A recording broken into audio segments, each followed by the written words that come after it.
નમસ્કાર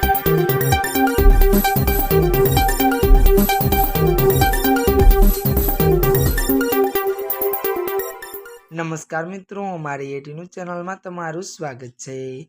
મિત્રો, દેશ દુનિયાની તાજા ખબર જાણવા માટે અમારી ચેનલને મિત્રો તમે અત્યારે સબસ્ક્રાઇબ કરી દેજો। અત્યારે હાલની સૌથી મોટી અને દુઃખદ ખબર મળી રહી છે। આશારામને લઈને અત્યારે હાલ એક મોટા દુઃખદ સમાચાર સામે આવ્યા છે। આપને જણાવી દઈએ કે વાત કરીએ તો નરાધમ આશારામને વધુ એક મોટો ઝાટકો।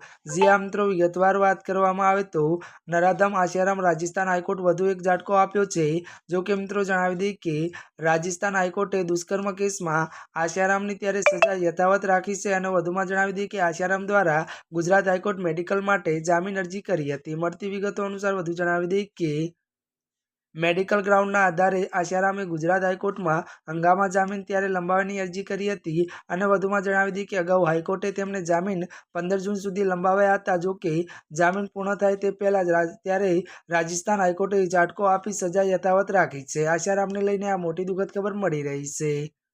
ત્યારે મિત્રો, આજના માટે બસ આટલું જ। અમારી ચેનલમાં નવા હોય તો અમારી ચેનલને લાઇક, શેર અને સબસ્ક્રાઇબ કરી દેજો। ધન્યવાદ।